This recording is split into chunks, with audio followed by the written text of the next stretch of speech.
Let's explain those Badlands. That's a hell of a name.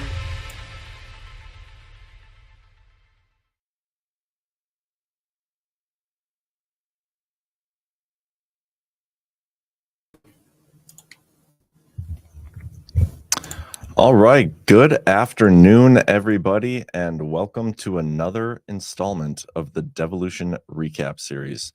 This is one of my favorite things to do is going back over the original Devolution Series. We do the recording of Patrick reading it back when he first read it, and I'll pause it and go through and give commentary, what's changed, my thought process now, my thought process then. And sometimes I find some new little nuggets of information that I missed before. So I do want to make sure you guys can. Looks like you can. After the stream, I will be going over to locals, and we'll be doing a Q&A where you can ask me pretty much anything you guys want, any topic. Nothing's off limits. And if there is something off limits, I'll tell you. But that's, you got to go to see at the bottom of, where the heck did I do this? There we go. At the bottom of the video where it says join, that big red button underneath the title, that is how you head on over to locals. So again, after the stream, we'll go over there and I'll spend a decent amount of time. I have nothing going on after this. So we shall see how that goes. If there's not people asking questions, then I won't take many. But this article that we're about to do is a fun one. I've been looking forward to this one. There's some very interesting things in here. This is a long one. The reading itself is an hour long. So with my commentary, it'll be longer than that. But I think you guys will enjoy it. And I believe this is the one at the end that has a little piece about Pence. Yep. And there's some stuff in here from Churchill, which is interesting.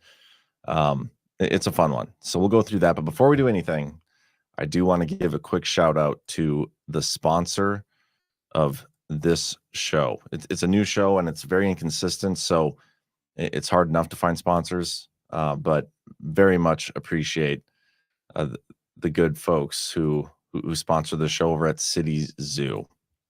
City Zoo is an unfairy story, is an Orwellian novel written by Jeff Pedigo.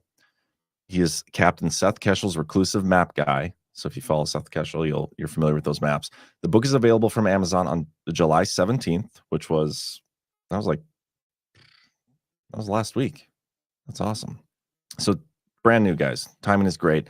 Like George Orwell's Animal Farm is actually a fable about the Russian Revolution. City Zoo is an unfairy story about the color revolution still underway here in the U.S. And as you guys will see when we get later on into the recap series, we talk about the color revolution that is underway here in the U.S. But really, it's about the U.S. news media and all the BS that they've put us through. Much of the story concerns a Trumpian elephant taking on the news media made up of shrieking monkeys, but tigers are integral to the plot. Unfortunate for me and other non-BB fans. Early readers have described City Zoo as LOL funny, very clever, and also rich with subtext and symbolism. Some said it could be taught in schools.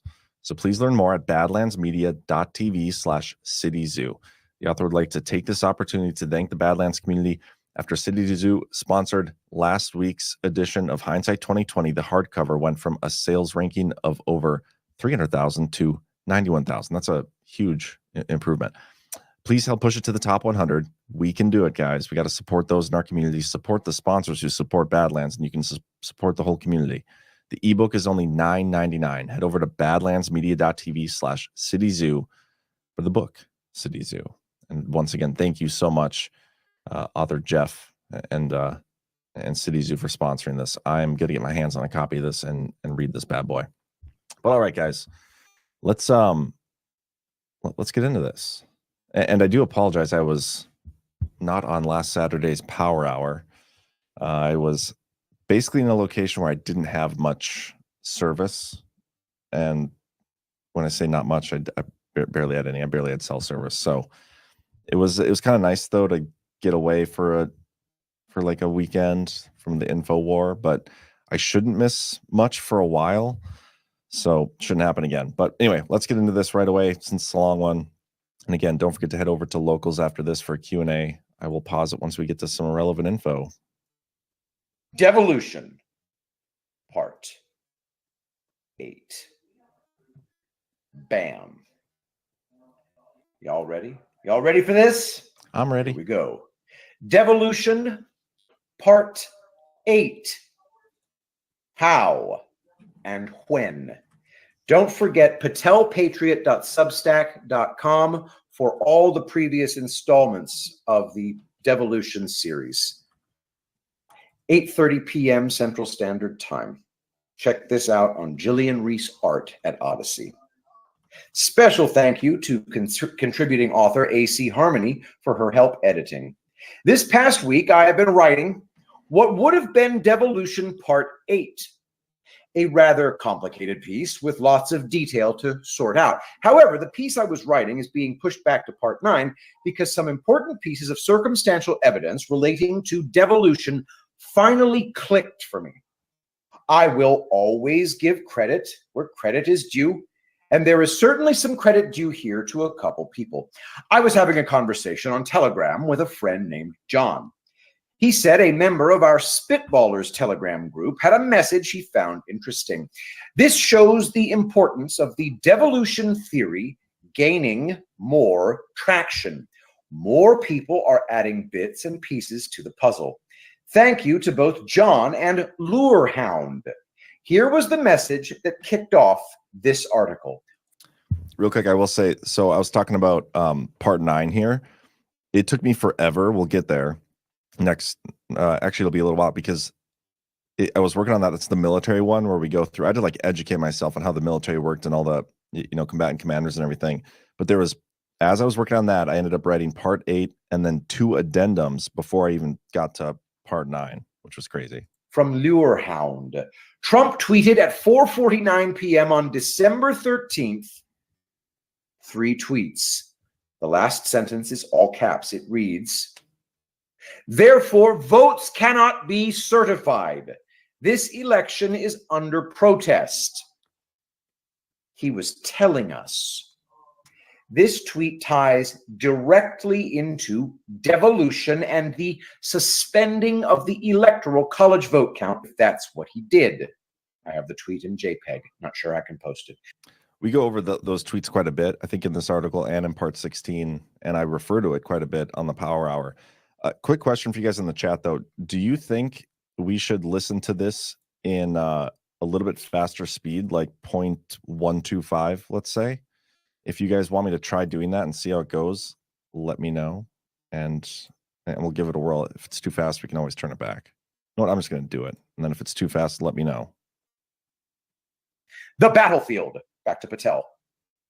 I've discussed many times already that the military would be the only ones to win this war for Trump due to the CCP infiltrating so many of our institutions, including the highest levels of our government and government agencies. The war for America's soul has been raging for quite some time. A war between good and evil, between Trump and his enemies. There are many fronts that this war is fought on, and all those fronts converged on November 3rd. The election was the most important battle. Trump's enemies knew that winning the election battle would ultimately win them the war, but Trump knew that too. The Democrats... Yeah, I think this is fine, this speed. Normally when I listen to stuff, I listen to it on 1.5 or 1.75 even. So if you guys, though, are having trouble following along, let me know. I can slow it back down. It kind of sounds like Patrick with his dramatic reading. This almost sounds like somebody normal reading, just maybe a tad faster. But yeah, anyway, keep going. Did everything they could throughout Trump's presidency to remove him from office. As I've already presented through the Devolution series, the CCP used COVID-19 and the riots as their primary vehicles to damage Trump's re-election chances prior to the election taking place.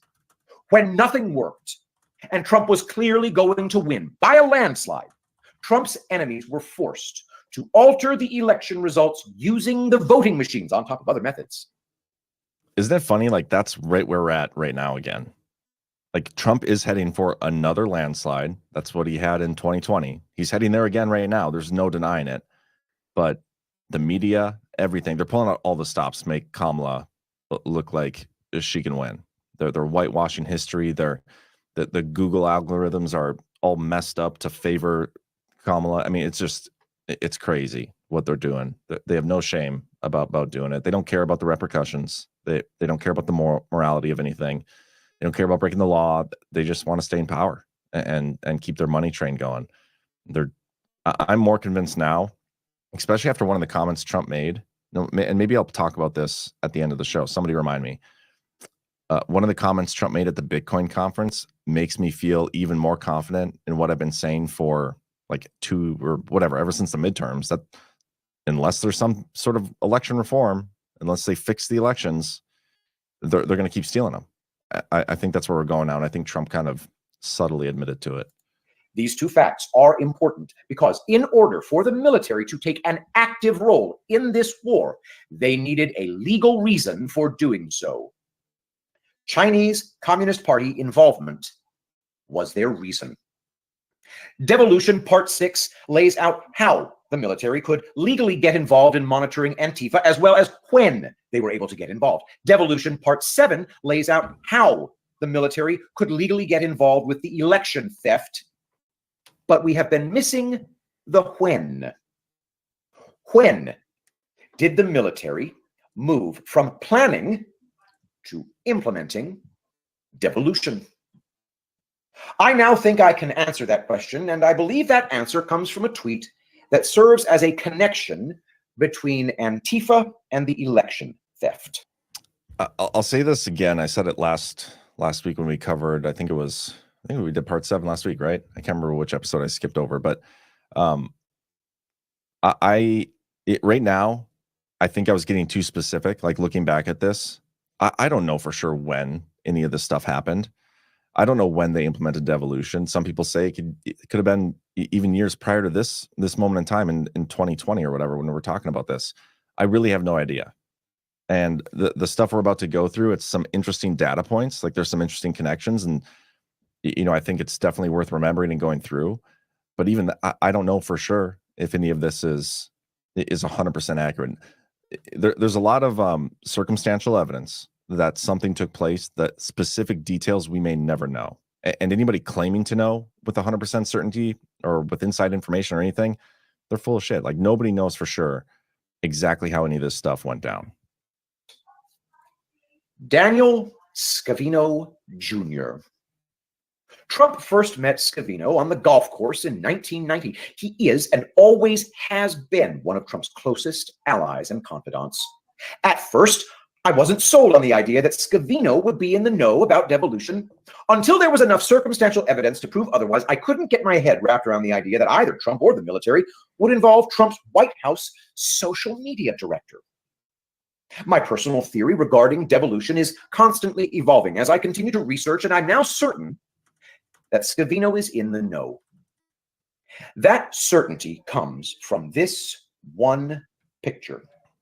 Kind of sounds stupid to say it, like to hear myself write that when, now this far removed from actually writing it and knowing more about Q and those who follow Q, all my friends, not all my friends, but a lot of my friends that I've met throughout this, journey, they all follow Q. And so like for me to say that, I believe Dan Scavino might be in the know, just kind of sounds silly. Let us look at it for a moment, shall we? Trump, not sure. Chris Miller, Kash Patel, Lindsey Graham. That's Stephen Miller. This photo was taken on October 26th, 2019. The caption reads, ISIS leader Abu Bakr al-Baghdadi is dead. To me, this picture shows he was informed on national security operations as well as counterterrorism operations. Look who else is in the picture with him. Christopher Miller, serving as a counterterrorism advisor on the United States National Security Council, and Kash Patel, serving as senior director of the Counterterrorism Directorate at the United States National Security Council. Scavino appeared to be getting counterterrorism briefings while standing directly next to two of the biggest players in the Devolution series. Just one more coincidence in this theory, I'm sure. On December 15th, 2020, Dan Scavino tweeted this picture with the caption, historical moment in the Oval. I will share what it was one of these days when I can. All right, guys, take a good look. Take a good look. Freeze frame if you have to. All right. I distinctly remember when this picture came out, and how it affected me. It strengthened my belief that Trump had a fix for the stolen election and was going to be doing something to stop Joe Biden from taking office. I was beyond confident. Why would he share a picture with that caption unless it truly was a historic moment? Nothing would be more historic than Trump being able to successfully stop the steal. It's funny too, because at the time that was put on Facebook or whatever, I was still on Facebook, which was crazy in and of itself. But I was like more of the normie mindset, right? Like I followed some of the stuff. I wasn't following many of the Q accounts or any of the Q accounts back then. But Brian Cates, I don't remember if he was posting about Q stuff. Like he was my biggest follow, and Thomas Wichter and those guys. And so when that got posted, even in my normie mindset, I was like, holy shit, something's happening. But then the more you dig into this picture, like it just doesn't make sense that he posted it in December, right around the time of a lot of key devolution stuff going on, when the picture was taken in a completely different time. The whole thing still blows my mind. My small-minded thinking led me to assume whatever Trump would be doing was to happen prior to the inauguration. I keep saying we all need to be thinking bigger. After the inauguration and prior to writing the Devolution series, I would think about this picture and get frustrated. I was clueless as to what this meeting possibly could have been about. I was clearly wrong about its significance. Or was I? Now that I have started to think bigger, I believe I can start to make some connections. Looking closely at this tweet, we can see that there are green trees in the background. There wouldn't be green trees outside the window in December. Clearly, that picture was taken during warmer weather. And honestly, I don't even know Washington, D.C.'s climate. Like, I have no idea if that's actually true about the green trees outside the window in December. I've never been to D.C., don't know, don't care. But at the time I wrote this, I was like, I live in North Dakota. There's never any green anywhere on the ground in December. So that was more luck than anything. I'm sure I'm right about that, but still. So I simply dug through Scavino's Facebook page, and finally, I came across this picture from June 1st, 2020. Guys. Okay, please. We got Kushner, Stephen Miller, Trump. I think that's Scavino there. I think that's Pence. Compare these pictures. Let's compare them. Look, guys. There's Pence. Guys, this is the same freaking day. Okay. They're all standing in the same places. All right. This picture is clearly from the same meeting as the tweet Scavino sent out on December 15th. Here is the caption from the June 1st tweet. President Donald J. Trump, joined by Vice President Mike Pence and senior White House staff, work on the president's address Monday, June 1st, 2020, in the Oval Office prior to delivering his remarks in the Rose Garden of the White House. Official White House photo by Shaylee Craighead. The picture in the June 1st tweet was taken while they were preparing his address to the nation regarding the riots and Antifa. The address where he threatens, quote unquote, to mobilize the military. Devolution Part 6 lays out why June 1st, 2020 is an important date when it comes to devolution from the original, from Part 6, June 1st. Trump urges governors to deploy National Guard and, quote unquote, threatens he would mobilize every available federal force, both civilian and military, to end violent protests. June 1st, Trump makes surprise visit to St. John's Church. June 1st, hours after St. John's picture, FBI spy plane started surveilling Washington, D.C. protests. Quote, shortly before 11 p.m. on Monday, June 1st, just hours after federal police used tear gas and batons to clear protesters from the front of the White House for President Donald Trump's Bible-wielding photo op, a Cessna Citation jet took off from Manassas Regional Airport in Virginia.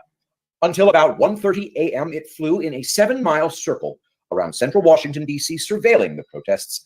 Flight tracking records show the aircraft is a one-of-a-kind spy plane operated by the FBI, fitted with sophisticated cameras for long-range, persistent video surveillance day or night. It repeated its late-night circling around the city as protests continued the following 2 nights and made a shorter flight on June 6th. End quote.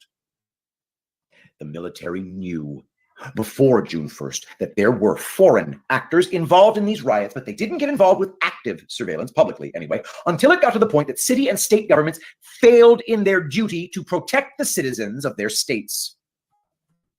June 1st, 2020 is the date the military became actively involved in the Antifa investigation. Now, back to the original Scavino tweet, December 15th, 2020, guys.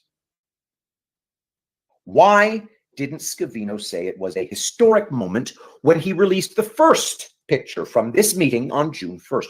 Why was a picture of this meeting a historic moment when it was shared again from a different angle on December 15th? What is the significance of December 15th, 2020?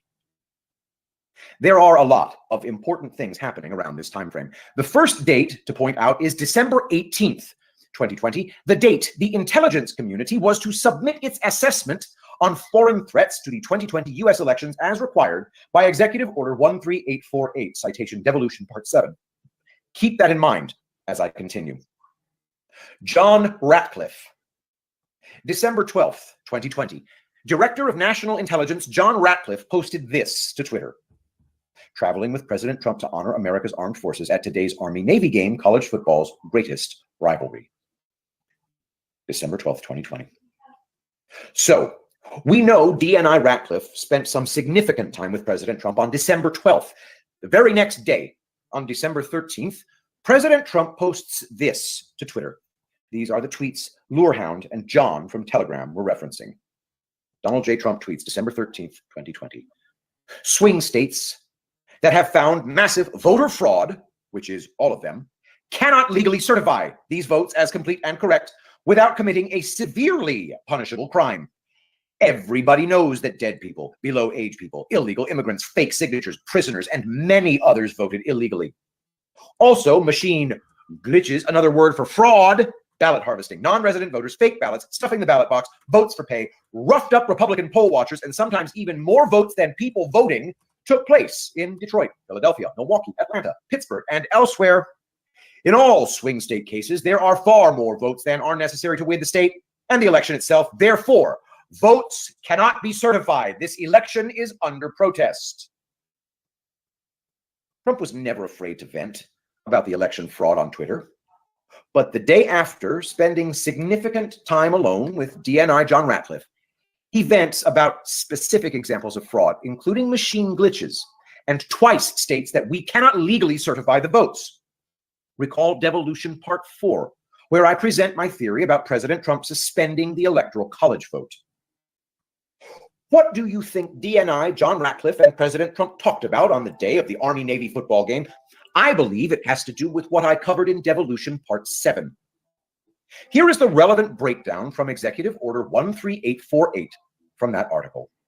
First, no later than 45 days after the conclusion of a United States election, the Director of National Intelligence, along with others, is to conduct an assessment of any information showing foreign interference in our elections.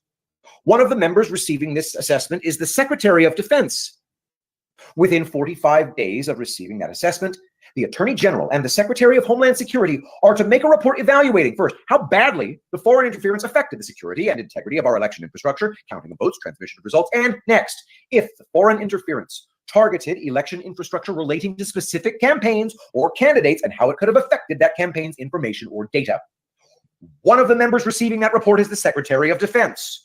The report is to include recommendations, if appropriate, regarding remedial actions to be taken by the U.S. government other than the sanctions. This means that at any time, the head of any agency or any other appropriate official may tender to the president any analysis, information, assessment, or evaluation of foreign interference in a U.S. election. This also means that if an appropriate official has any information that indicates foreign interference in a U.S. election, they can submit that information to the president in an independent report. This is a bombshell. Guys, I'm reading from Devolution Part 7 at this point. This is a bombshell. Hypothetically speaking, if our military were to come across any information showing foreign interference in a U.S. election, they could report it directly to the president in an independent report and do so at any time. They could completely bypass the heads of every other agency, and they don't have to stick to the 45-day by 45-day timeline. Back to the current moment. Devolution Part 8. I know I present... I want to show you guys something here about the Ratcliffe stuff. So, again, why the timeline of this is so important. So we have, let me pull this up. This is actually, I just realized looking at my Substack, I have 32 drafts in there of stuff that I kind of started working on and then stopped. I should honestly go back through all that stuff and see if there's anything significant. But this is one of those drafts. And if you look here, so December 12th, 2020, John Ratcliffe goes to that game with Trump, right? He rides the helicopter with Trump to the Army-Navy game. One of the other individuals at that game is Chris Miller. So it's Miller, Ratcliffe, and Trump all in attendance at the same game.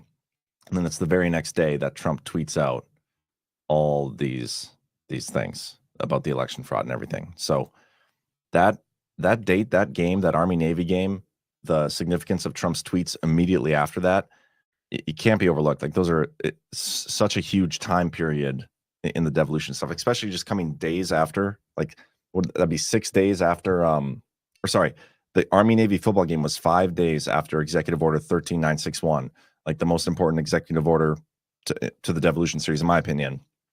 It came 5 days after that was published. Crazy stuff. The hypothetical of the military going directly to Trump to kick off devolution. But in my research for this piece, I have come to a different conclusion. As I said previously, my theory continuously evolves as I continue to research. I only change my theory about something when the circumstantial evidence forces me to. I believe that Director of National Intelligence Jon Ratcliffe presented a report to Donald Trump on December 12th, 2020, showing two things. One, China interfered in our election. Two, our own intelligence community was covering it up. Number one there, it may not have been that. Like, I don't know for sure. I know I say in here, I believe. Over time, again, my thought process has changed. I do think there needs to be some level of a foreign aspect in this for the legal authority to be there. But the president, Trump at the time, has a pretty broad brush he can use to like paint what's foreign. And, you know, I look almost more at the transnational criminal organization type broad brush. Like that's the kind of the landscape I see that he used, because there was a lot of domestic cheating in the 2020 election. There's going to be a lot more in 2024. And it's just a matter of tying those domestic individuals to foreign money. And some of this, like, I think you can just tie into our money getting sent overseas and then laundered back. That's part of a transnational criminal organization with a foreign aspect. And later on in the series, we'll see that Trump changed the definition of it. I mean, there's so many ways you can put this puzzle together. And so my mindset back then was like, I was trying to figure it out. I was trying to solve this. I think it was China. I think this is the date. I think all these things. And I definitely believe my thought process has changed to more like, I don't know 100% sure the specifics of who was named as the foreign country that was tied to interfering in the election. I don't know. And I don't know if we'll ever get to find out unless they release the evidence, but I know what happened. Like, we all know what happened. And I know Trump figured it out and has the evidence of it. And that's what he uses as justification.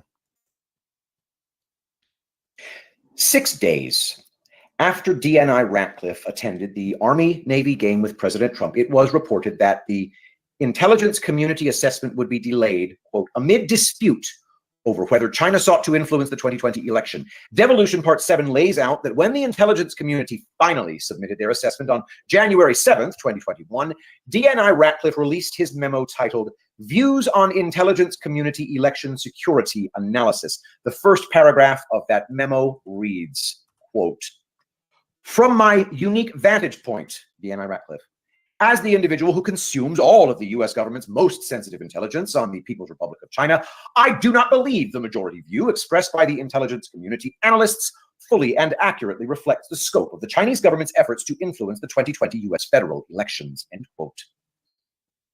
He states that he is the individual who consumes all of the U.S. government's most sensitive intelligence on the People's Republic of China. As the Director of National Intelligence, he would have known at the time of the December 12th Army-Navy football game that the intelligence community assessment was going to be late. He knew they were attempting a cover-up. I believe he even warned them that he knew. On December 3rd, 2020, DNI Ratcliffe wrote an op-ed in the Wall Street Journal titled, China is National Security Threat Number 1. From that op-ed, quote, As Director of National Intelligence, I am entrusted with access to more intelligence than any member of the U.S. government other than the President. I oversee the intelligence agencies, and my office produces the President's daily brief, detailing the threats facing the country. If I could communicate one thing to the American people from this unique vantage point, it is that the People's Republic of China poses the greatest threat to America today and the greatest threat to democracy and freedom worldwide since World War II. China already suppresses U.S. web content that threatens the Communist Party's ideological control, and it is developing offensive cyber capabilities against the U.S. homeland. This year, China engaged in a massive influence campaign that included targeting several dozen members of Congress and congressional aides. Within intelligence agencies, a healthy debate and shift in thinking is already underway. For the talented intelligence analysts and operators who came up during the Cold War, the Soviet Union and Russia have always been the focus. For others who rose through the ranks at the turn of this century, counterterrorism has been top of mind.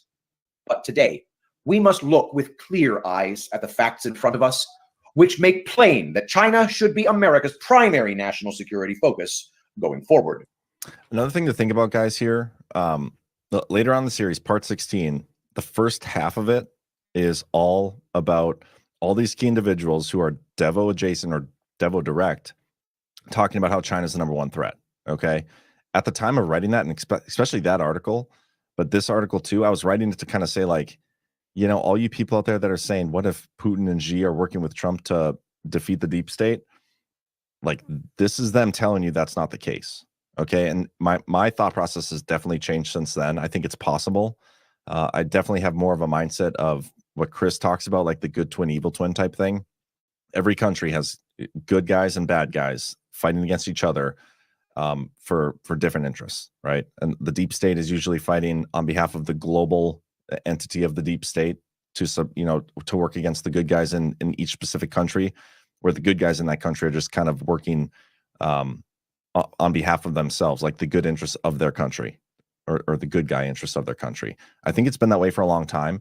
I think what Trump did here with the sovereign alliance and all these things, it's one of the first times we've actually seen the good guys in each country kind of team up to take on the bad guys, if that makes sense. So just keep that in mind as I'm pointing this stuff out about China, and I get really specific into China. There was reason for that. I was looking at a lot of the clues that were laid out by a lot of these Devo adjacent people. Maybe it was a smoke screen. Maybe it was genuine. I don't know for sure. It's all very notable and interesting, and that's why we're going to keep discussing it. But two things I wanted to point out. One, I did see this chart, and I'm going to read this tweet here at the end. So we'll talk about my thoughts on why, like some people are saying, even Just Human has said in here is, it seems like a definite nod. Yeah, man, that strikes me as a Devo nod and a blunt one at that. Well spotted. I'll discuss my thoughts on this at the end. So just stay tuned. And then again, somebody remind me to show the clip of Trump on why I think he kind of acknowledged that they are going to steal this election. That doesn't mean I don't think he's going to be inaugurated, because I do think that, but I think he kind of acknowledged that there's going to be some shenanigans. Trademark.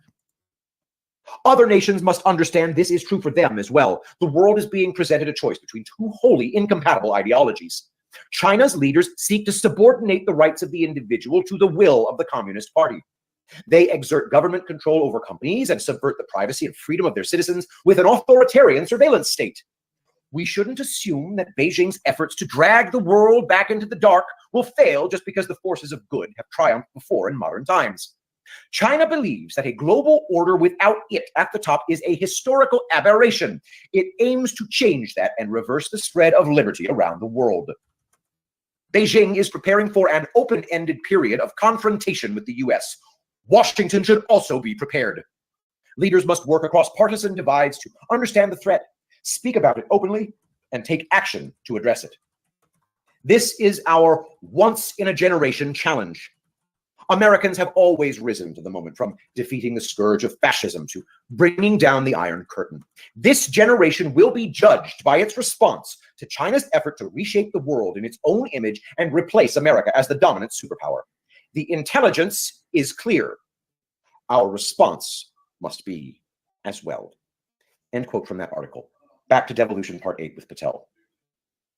There are some incredibly strong words coming from DNI Ratcliffe just 9 days prior to his time with Trump. That was December 3rd. His time with Trump is December 12th. He specifically calls out the intelligence agencies, saying, "We must look with clear eyes at the facts in front of us, which make plain that China should be America's primary national security focus going forward." He didn't want them to go down the path of covering up for the CCP and their involvement in the election theft. We know the military was already watching the foreign actors involved with the riots. We also know that they would be used to safeguard the election. They even call themselves the Guardians. Guardians. United States Space Force. Heritage, mission, culture. Guardians, a name chosen by space professionals for space professionals. There is little doubt in my mind that with the technological capabilities employed by the United States Space Force, that they saw foreign interference as it was happening. They were ready to act as needed, but they were waiting for the constitutional process to play out and gave the intelligence community a chance to do their job as required by Executive Order 13848. The military waited until it was obvious the intelligence community was going to allow the election to be stolen, and they had failed in their duty to protect the citizens of their states. This is a good point that I make here. Pat on the back. The intelligence community this whole time has been the enemy of the people. Trump directly called him out after he got indicted. I can't remember which one, but remember he comes out and he gives that speech. And he's talking about this, these case, whatever is being done by the same, weaponized agencies that have been conducting illegal psychological warfare against the American people for the last 7 years. I mean, that's these people. And so here again, like with all the proof that they probably already had of the bullshit they put us through, here they go. They have, okay, we see this foreign interference. We have this evidence of foreign interference. And one of the things I flip-flop on is whether it's Space Force or Cybercom or NSA, or I don't know, maybe it's a combination of all of them. No idea specifically who. We can all take our guesses. We haven't seen the specifics yet. But this was them with that Executive Order 13848 giving them a shot. Because remember, 13848 required them to do an assessment of any level of foreign interference, and then based on that assessment, a report. So there's two things to come out of that. And those two things pretty much encapsulated the entirety of the intelligence community. Okay. So they do that and they say, nope, all's good here. No shenanigans. We're fine. Let's move forward. If the military had different evidence of what was going on, I mean, that right there is like checkmate. You know what I mean? And it proves not only were they potentially in on it, which they likely were, but also that they were trying to cover it up. And so at some point, I do hope and expect to see that evidence, because there needs to be a significant change made to our intelligence community and how they operate and who's involved in it, and the level of public, I don't know if disclosure is the word, but I'm just so sick of all of these agencies operate under a level of, well, we have to classify this and the public can't see it because it's for their safety.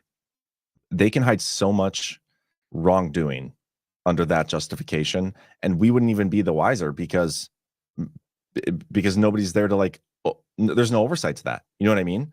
That's something that needs to change. And I'm not necessarily saying, and this is something I flip-flop on too. Like, I think about a year ago, I was on a show and I was talking about, I just want it all public. Everything should be declassified, open to the public. The second it happens, they work for us. They're our government, all these things.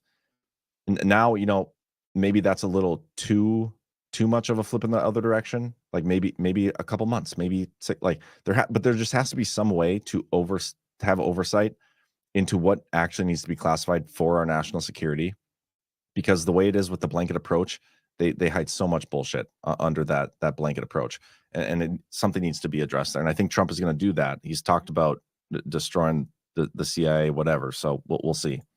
December 15th, 2020. The day the military moved from planning for devolution to implementing devolution. This one tweet from Scavino serves as the connection between pre-election and post-election foreign interference that certainly makes this tweet historic to me. I don't think that was the only instance of Scavino using his Twitter account to hint at something much bigger going on. On December 19th, 2020, he tweeted a series of 3 pictures. Here they are, guys. Trump looking at the portrait of Abraham Lincoln, 8:41 p.m. Trump sitting at the Resolute desk, phone in hand, in front of the portrait of Andrew Jackson. 8:46 p.m., 5 minutes later. Then Trump staring at a photograph behind glass of Winston Churchill, 8:42 p.m., 1 minute after the first one. All three of these photos take place within 5 minutes of each other. Each of the historical figures pictured in these tweets were wartime leaders. In Devolution Part 4, I talked extensively about Abraham Lincoln and how Trump followed Lincoln's model from the Civil War to do whatever he deemed necessary to save the Constitution and the country. I think the tweeted picture of Winston Churchill is just as significant. Churchill was the first person ever honored by the United States Congress and President as an honorary American citizen. From Churchill, my mother was American and my ancestors were officers in Washington's army. I am myself an English-speaking Union, Churchill reportedly said. Churchill is an honorary American citizen whose ancestors were officers in Washington's army. This is truly remarkable, but looking back at something he once wrote provides us with something even more remarkable. On August 22nd, 1936, Winston Churchill wrote an article titled, What Goods a Constitution? Quote, written soon after Franklin Roosevelt's Democratic Convention address of 1936. This article by British statesman Winston Churchill points to the wide gulf between Churchill's and Roosevelt's economic views, even if 5 years later they would forge a close wartime alliance. Beyond their differences on economics, Churchill sees the American Constitution as an enduring source of strength for the American Republic, not an obstacle to be overcome, end quote. This article from 1936 perfectly encapsulates the turmoil our country has been going through. It's almost as if he was writing this in 2020. We also have screenshots of a majority of Churchill's article, only leaving out the parts where he discusses England. I know you might not be expecting so many words from Winston Churchill in this piece, but my conscience won't allow me to exclude them. I believe they are words that our country needs to be reminded of right now, and I believe they directly reflect the reason why we've had to go through what we've been going through with this election. To the words of Winston Churchill, quote, no one can think clearly or sensibly about this vast and burning topic without in the first instance making up his mind upon the fundamental issue. Does he value the state above the citizen or the citizen above the state? Does a government exist for the individual or do individuals exist for the government? One must recognize that the world today is deeply divided upon this. Some of the most powerful nations and races have definitely chosen to subordinate the citizen or subject to the life of the state. In Russia, Germany, and Italy, we have in this somber, tremendous decision expressed in varying forms. All nations agree that in time of war, where the life and independence of the country are at stake, every man and woman must be ready to work and, if need be, die in defense of these supreme objects, and that the government must be empowered to call upon them to any extent. But what we are now considering is the existence of this principle in times of peace, and its erection into a permanent system to which the life of great communities must be made to conform. The argument is used that economic crises are only another form of war, and as they are always with us or can always be alleged to be with us, it is claimed that we must live our lives in a perpetual state of war, only without actual shooting, bayoneting, or cannonading. This, of course, is the socialist view. As long as socialists present themselves in an international guise as creators of a new world order, like the beehive or the ant heap, with a new human heart to fit these novel conceptions, they could easily be beaten, and have been very effectively beaten by both argument and by nature. But when new forms of socialism arose, which were grafted not upon world ideals, but upon the strongest forms of nationalism, their success was remarkable. In Germany, for instance, the alliance between national patriotism, tradition, and pride on the one hand, and discontent about the inequalities of wealth. Apologies for this, guys. This is a really long part, but it is super, super interesting. So we are going to listen to the whole thing, of course. On the other, made the Weimar Constitution a scrap of paper. Either of these two fierce, turbulent torrents separately might have been kept within bounds. Joined together in a fierce confluence, they proved irresistible. Once the rulers of a country can create a war atmosphere in time of peace, can allege that the state is in danger and appeal to all the noblest national instincts as well as all the basest. It is only in very solidly established countries that the rights of the citizens can be preserved. In Germany, these rights vanished almost overnight. Today, no one may criticize the dictatorship either in speech or writing. Voters still go to the polls, in fact, are herded to the polls like sheep. But the method of election has become a fantastic travesty of popular government. A German can vote for the regime, but not against it. If he attempts to indicate disapproval, his ballot paper is reckoned as spoiled. Isn't that funny? Does that sound familiar at all to any of you guys? Sounds a little familiar to me. I gotta send this to Chris. Sorry, I'll keep going. The tyranny of the ruling junta extends into every department of life. Friends may not greet each other without invoking the name of Hitler. At least on certain days, the very meals that a family eats in the privacy of its home are regulated by decree. The shadow of an all-powerful state falls between parent and child, husband and wife. Love itself is fettered and confined. No marriage, no love relation of any kind is permitted which offends against a narrow and arbitrary code based upon virulent race prejudice. Nor is this all. Even in the sphere of religion, the state must intervene. It comes between the priest and his penitent, between the worshiper and the God to whom he prays, and this last by one of the curious ironies of history, in the land of Luther. To rivet this intolerable yoke upon the necks of the German people, all the resources of propaganda have been utilized to magnify the sense of crisis and to exhibit sometimes France, sometimes Poland, sometimes Lithuania, always the Soviets and the Jews as antagonists at whom the patriotic Teuton must grind his teeth. Much the same thing has happened in Russia. The powerful aid of national sentiment and imperialist aspirations have been invoked to buttress a decaying communism. In the United States, also, economic crisis has led to an extension of the activities of the executive and to the pillorying by irresponsible agitators of certain groups and sections of the population as enemies of the rest. There have been efforts to exalt the power of the central government and to limit the rights of individuals. It has been sought to mobilize behind this reversal of the American tradition at once the selfishness of the pensioners or would-be pensioners of Washington and the patriotism of all who wish to see their country prosperous once more. It is when passions and cupidities are thus unleashed and at the same time the sense of public duty rides high in the hearts of all men and women of goodwill that the handcuffs can be slipped upon the citizens and they can be brought into entire subjugation to the executive government.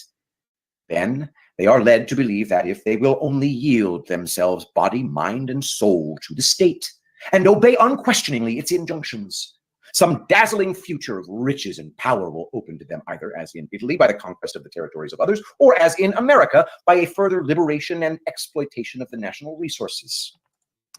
This is so fitting for what we're going through now. I completely forgot about how incredibly fitting this is compared to what we're going through literally right now and have been for the past, I mean, geez, who knows how long. This is powerful. When was this written again? This was August 22nd, 1936. What good's a constitution? Man. I take the opposite view. I hold that governments are meant to be and must remain the servants of the citizens, that states and federations only come into existence and can only be justified by preserving the life, liberty, and the pursuit of happiness in the homes and families of individuals. The true right and power rest in the individual. He gives of his right and power to the state, expecting and requiring thereby in return to receive certain advantages and guarantees. I do not admit that an economic crisis can ever truly be compared with the kind of struggle for existence by races constantly under primordial conditions.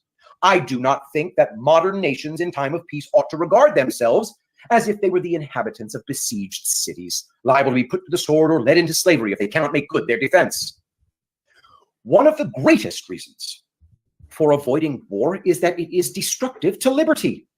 But we must not be led into adopting for ourselves the evils of war in a time of peace upon any pretext whatever. The word civilization means not only peace by the non-regimentation of the people such as is required in war. Civilization means that officials and authorities, whether uniformed or not, whether armed or not, are made to realize that they are servants and not masters.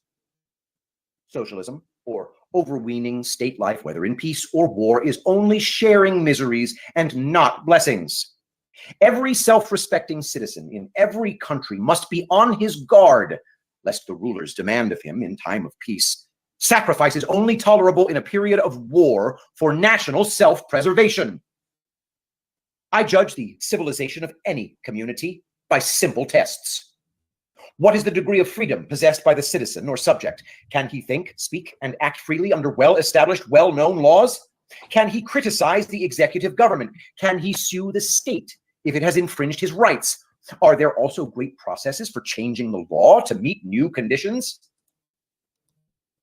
I'm just reading this and thinking of everything we're going through and have been going through. Like, can we speak freely and act freely under the laws? Can we criticize the government?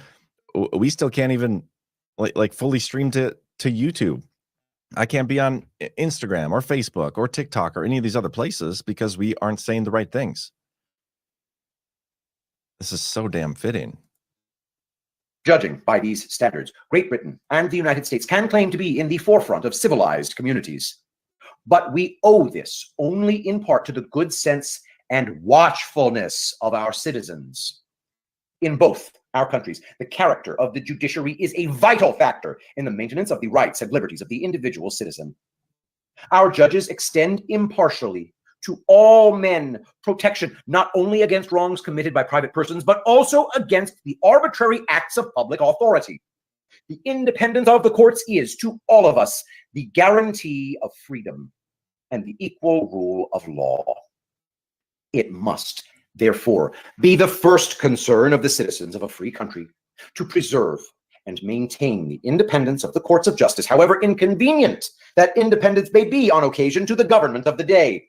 Didn't it just come out today that Biden wants to reform the Supreme Court? That's kind of a fitting time.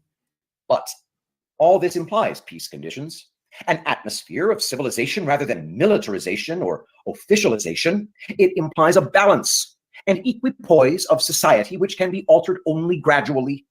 It is so hard to build the structure of a vast economic community and so easy to upset it and throw it into confusion. The onus must lie always upon those who propose a change, and the process of change is hardly ever beneficial unless it considers what is due to the past as well as what is claimed for the future. Hey, that sounds like we need to rectify 2020 before we move on to 2024. Or in the process of moving on to 2024. It is for these reasons, among many others, that the founders of the American Republic, in their Declaration of Independence, inculcate as a duty binding upon all worthy sons of America a frequent recurrence to first principles.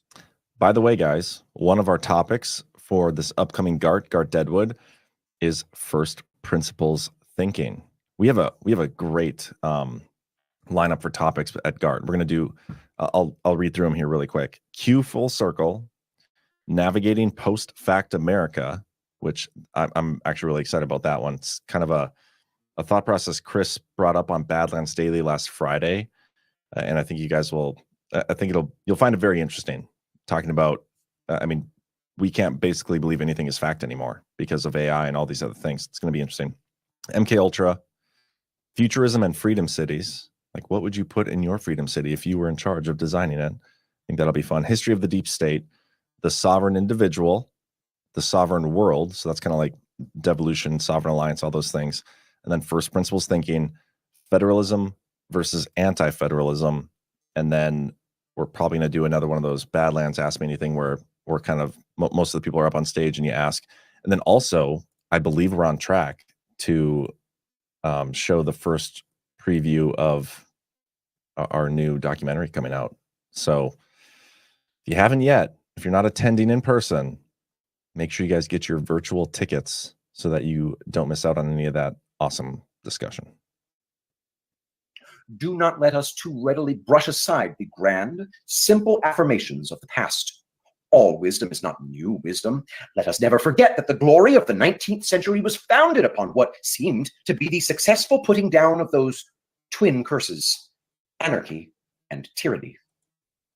The question we are discussing is whether a fixed constitution is a bulwark or a fetter.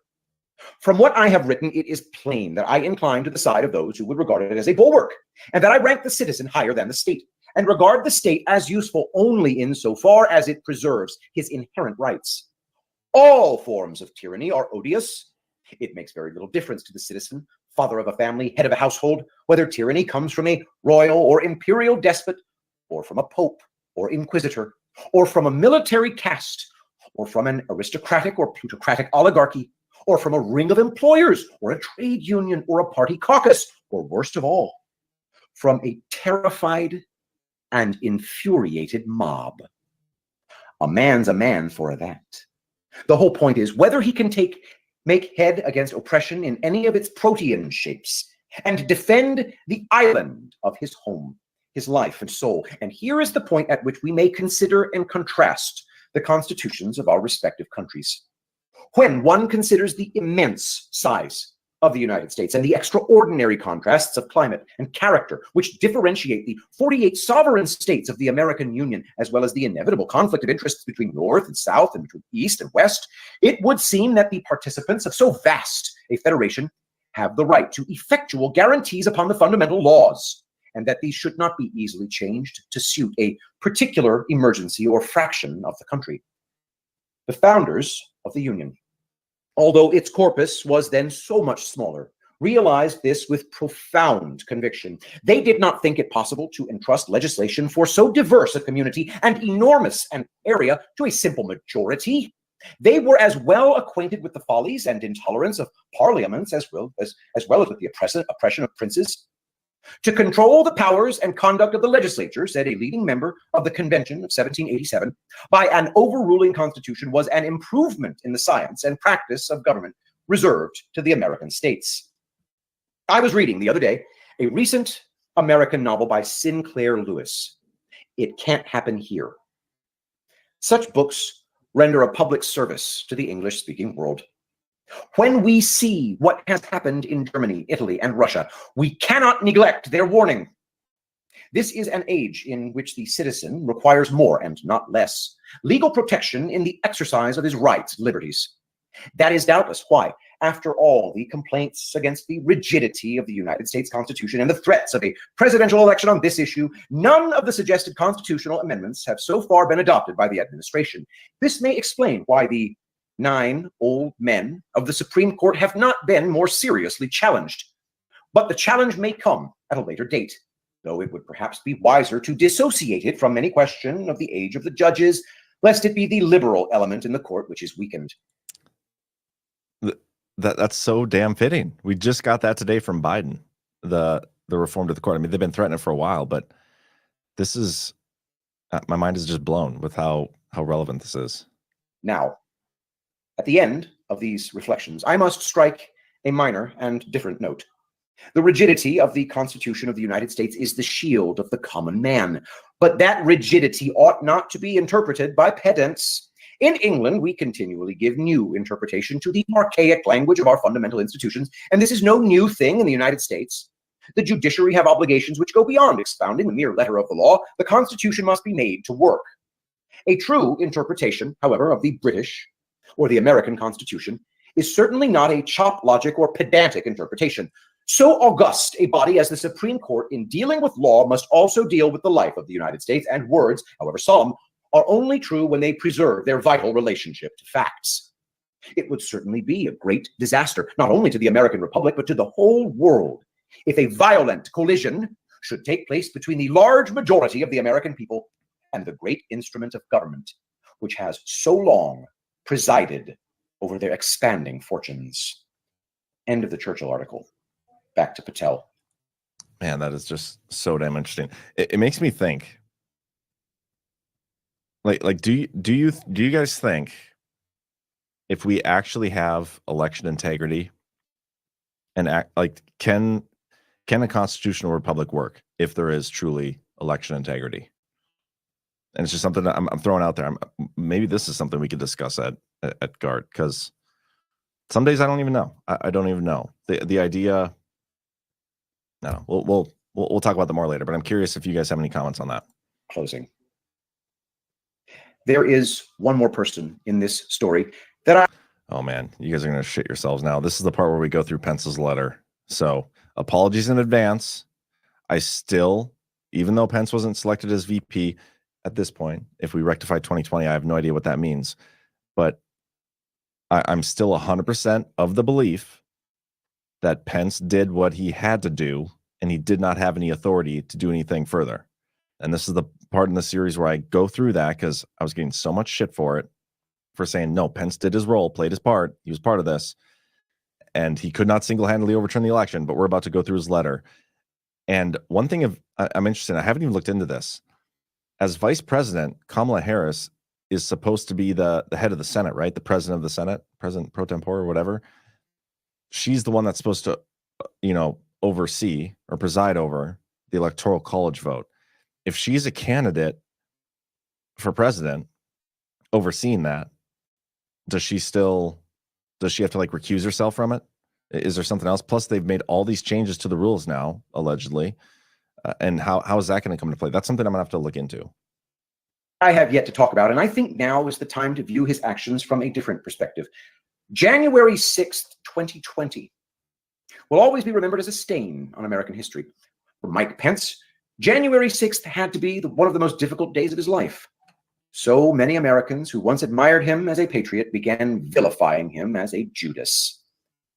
If you have read my entire series to this point, you either believe that devolution is happening or you at least have an open mind to it, even if you're not yet convinced. Whichever best describes you, I ask that you read the upcoming letter with the following assumptions to fully understand what I'm trying to show you. Devolution is happening. Well, I got to pause it because there's a comment in the chat I want to address. So Beachside said, did you just ask if we should actually elect our government? My question is, like, where we're at now, and I don't know how long election theft has been going on, but especially in the age of machines, like, the Dominions and stuff, these voting machines, I feel like we cannot trust any of the results. And so for however long, our elected officials, for the most part, have been selected for us. I think it's very rare that some of these people sneak through unless they have overwhelming support, right? And a lot of the stuff I think happens in the primaries before you even get to the general election.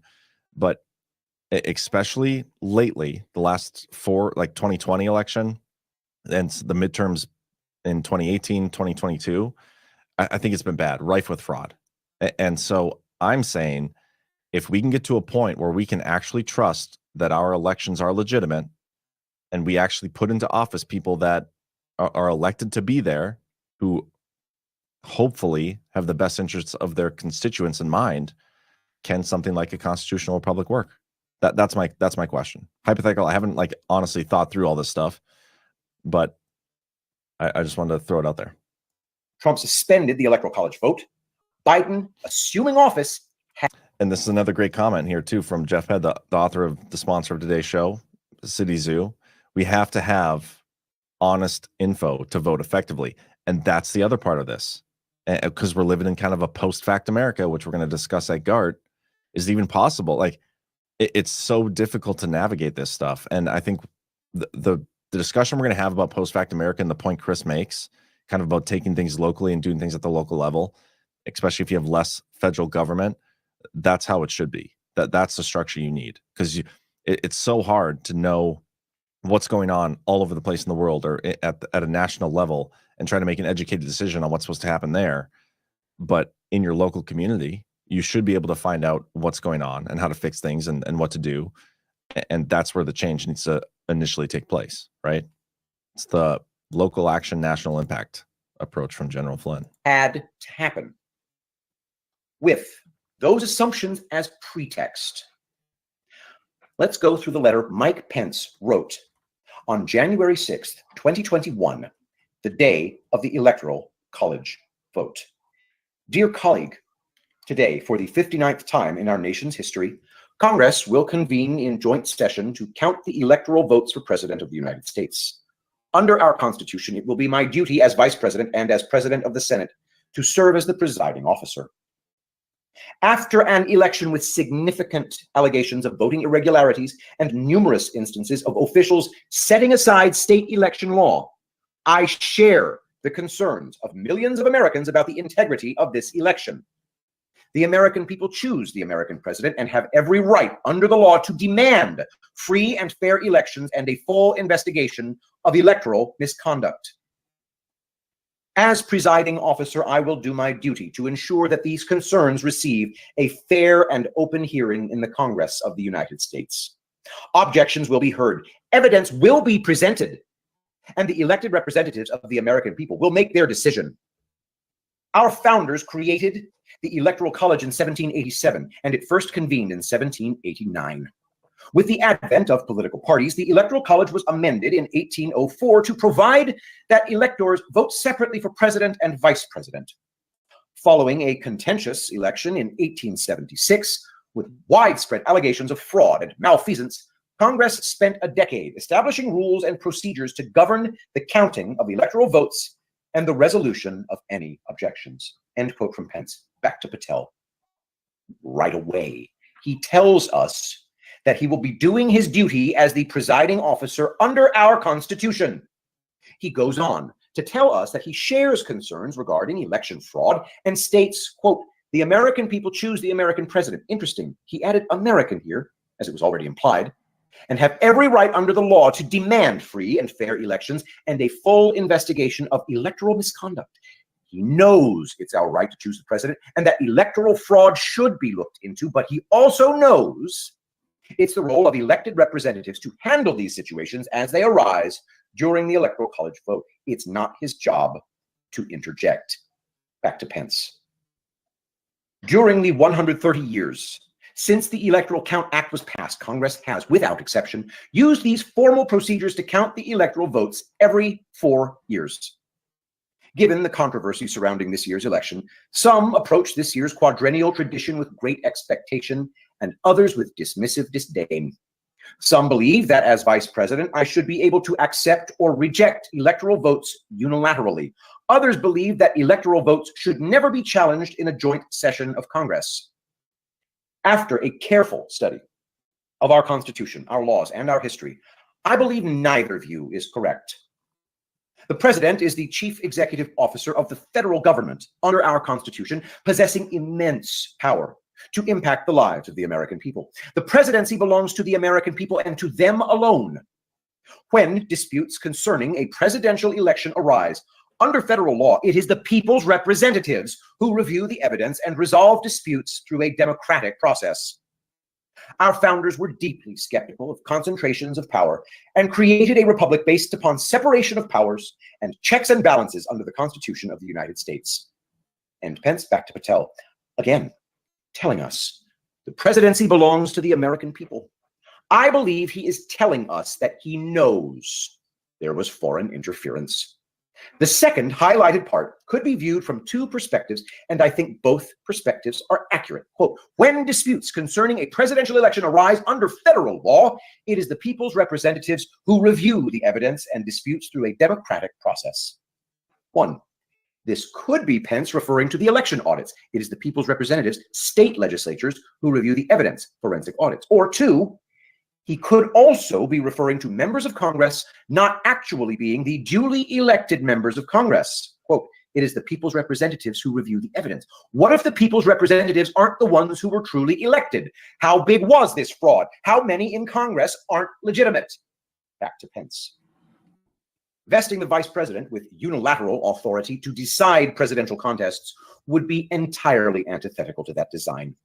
As a student of history who loves the Constitution and reveres its framers, I do not believe that the founders of our country intended to invest the vice president with unilateral authority to decide which electoral votes should be counted during a joint session of Congress. And no vice president in American history has ever asserted such authority.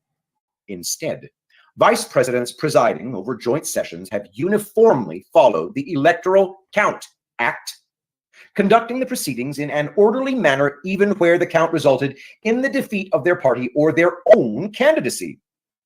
As Supreme Court Justice Joseph Bradley wrote following the contentious election of 1876, quote, the powers of the President of the Senate are merely ministerial. He is not invested with any authority for making any investigation outside of the joint meeting of the two houses. If any examination at all is to be gone into or any judgment exercised in relation to the votes received, it must be performed and exercised by the two houses, end quote.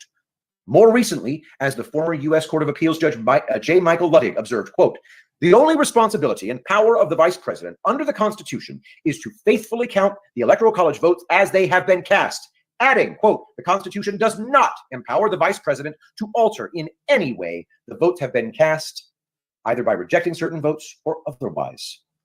Back to Patel.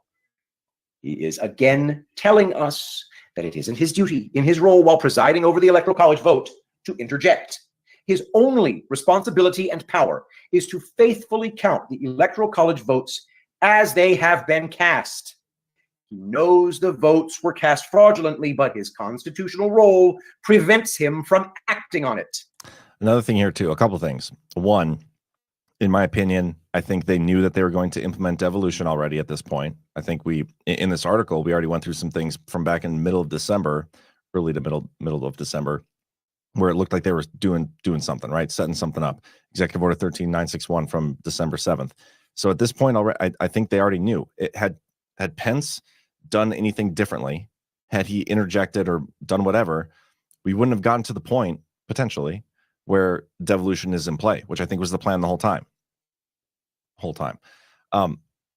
Another aspect to this, too, it is up to the House. And I read through the Electoral College Vote Count Act like many times after this to defend my thesis. We did a whole show about why I don't believe Pence had any role in doing this, and I still stand by that. He didn't.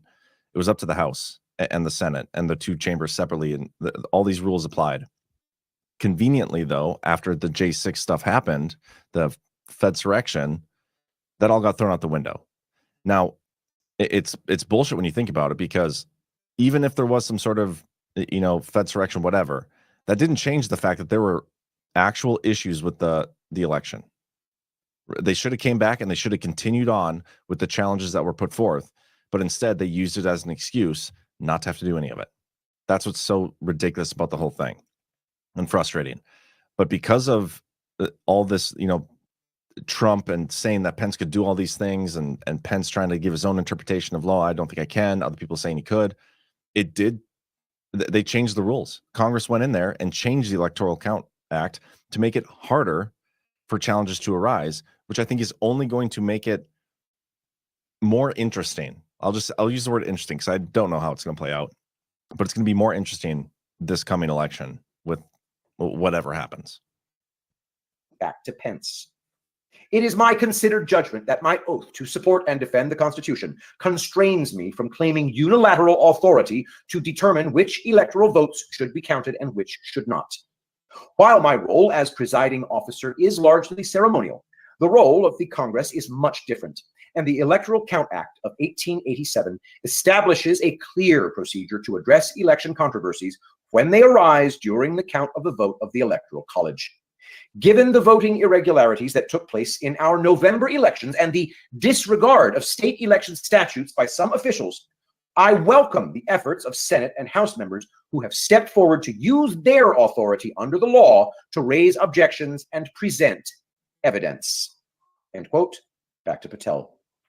Here, Pence brings up his oath. I'll come back to that. But again, he states his constitutional role prevents him from interjecting in the vote. He then specifically brings up Congress and their duty to address election controversies when they arise during the count of the vote of the Electoral College. He welcomes them to use their authority under the law to raise objections and present evidence. This is his way of telling us that if anybody is going to be able to prevent a stolen election, it's going to be members of the joint session of Congress during the Electoral College vote. Back to Pence. "As presiding officer, I will ensure that any objections that are sponsored by both a representative and a senator are given proper consideration, and that all facts supporting those objections are brought before Congress and the American people. Those who suggest that raising objections under the Electoral Count Act is improper or undemocratic ignore more than 130 years of history and fail to acknowledge that Democrats raised objections in Congress each of the last 3 times that a Republican candidate for president prevailed. Today, it will be my duty to preside when the Congress convenes in joint session to count the votes of the Electoral College, and I will do so to the best of my ability. I ask only that representatives and senators who will assemble before me approach this moment with the same sense of duty and an open mind, setting politics and personal interests aside, and do our part to faithfully discharge our duties under the Constitution. I also pray that we will do so with humility and faith, remembering the words of John Quincy Adams, who said, "Duty is ours, results are God's." Back to Patel. This paragraph is so important. He says, "I ask only that representatives and senators who will assemble before me approach this moment with the same sense of duty and an open mind, setting politics and personal interests aside, and do our part to faithfully discharge our duties under the Constitution."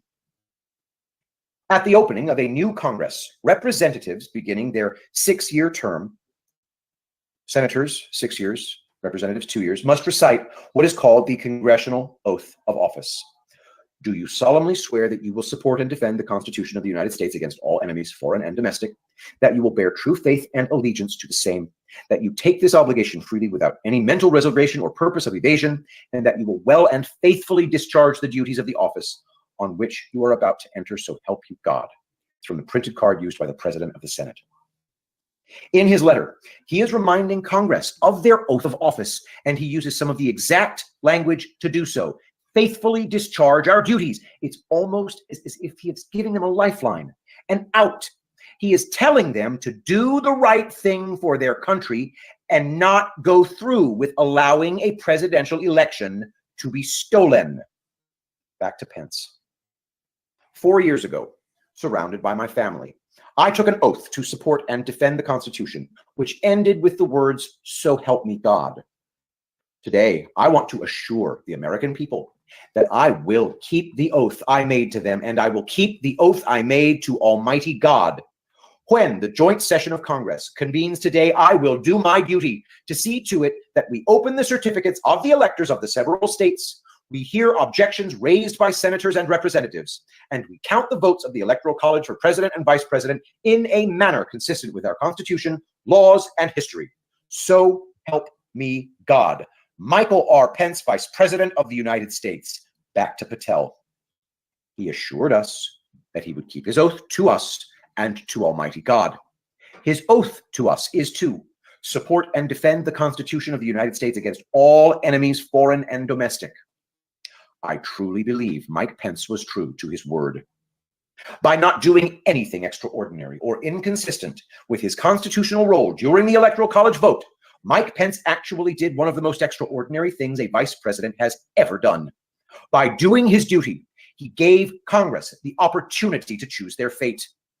Devolution was already in motion, and his role was to allow Biden to win the Electoral College vote if Congress let it get that far. Even though he knew many people would brand him a traitor, he did exactly what the moment required of him. We owe Mike Pence our gratitude. The best is yet to come. There you go. That's the article. I mean, I stand by my thought process with the Mike Pence stuff, and will until other evidence arises. And I haven't actually seen any other evidence. So, and I think back to that Truth Social post that Trump had, where he said Mike Pence has never knowingly lied or done anything wrong or whatever in his life. I still find that to be fascinating. A couple things I'm going to man, I'm sick of this dude. I'm gonna remove him from the chat for the stream. Okay, I want to show a couple things before we head over to locals and do the Q&A. So if you want a Q&A, ask whatever you want. It's going to be over on locals. At the bottom of this video, you hit the big red join button, and that'll take you over there. Before we go there, though, I want to show a couple things. First, let me share this Truth Social post. This is the chart, and this is what somebody in the chat earlier was talking about. And I'll read it here in a second. I just need to save one more thing. This is a video I want to play you guys in a second. I want to make sure it's loaded in before I get there. Oh, shoot. Hold on. Hold for processing.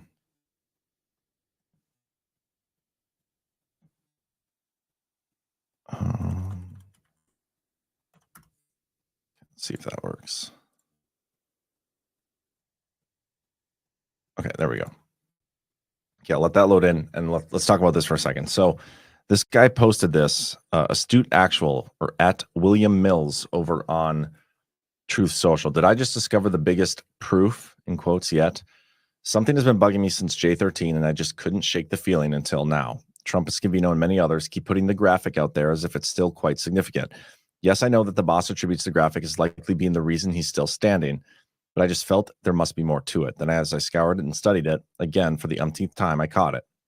At the very bottom of the graphic, the part that Donald J. Trump keeps referring to, it plainly says, Trump leaves office in red lettering, and there's a red arrow pointing to the space between April 2020 and May 2020. But officially, Trump wouldn't leave office until noon, January 20th, 2021. Either this is a major mistake, highly unlikely, or the military occupation under continuity of government orders began at the end of April 2020. So I understand why people would look at this and be like, oh my gosh, they're giving us a hint here. But like the skeptic in me and the realist in me looks at this and says, okay, well, did Trump or Scavino or somebody in the know, like on the Devo team or something, did they make this chart? Like who made this chart? Because to me, it's just that arrow is in the wrong place. The lowest level of illegal immigration on record in recorded history was under Trump. It happened to come a little bit prior to him leaving office, if I'm not mistaken. But that's to me, this isn't like a Devo proof. I understand how people could look at this and say it is, but I don't think Trump made the chart. I don't think Scavino. I don't think any of those key people did. I think somebody put this together, and it's a cool chart, and it proves the point that the lowest recorded illegal immigration was under Trump, and the highest it's ever been is under Biden, and that's the point of this. The arrow on the chart to me is, it's probably an error or somebody messed up, whatever.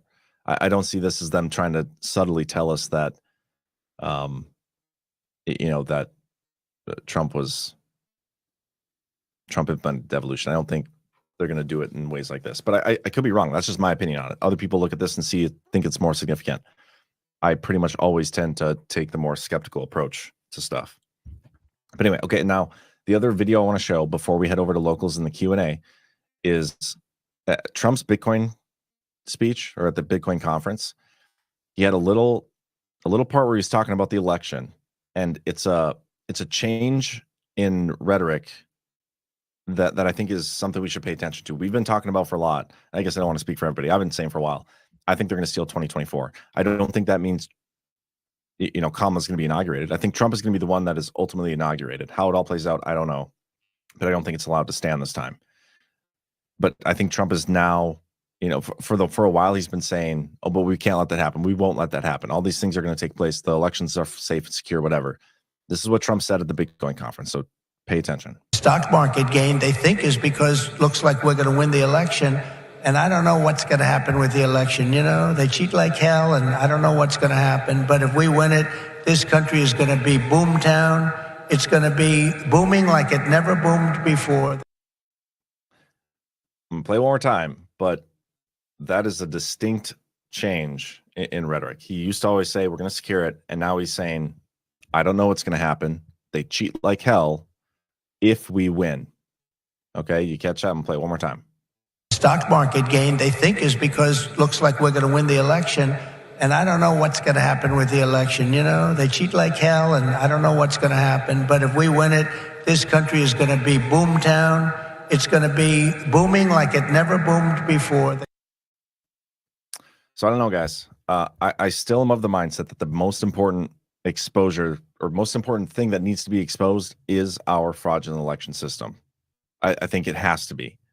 And so I think that happens this time around. I don't think we're going to have many more opportunities. This is like the last opportunity. So it's got to happen here. He's not going to be able to fix it while he's in office. So I don't know. Somebody said in his speech for the RNC, he said, who made this chart? And I don't remember that, but maybe.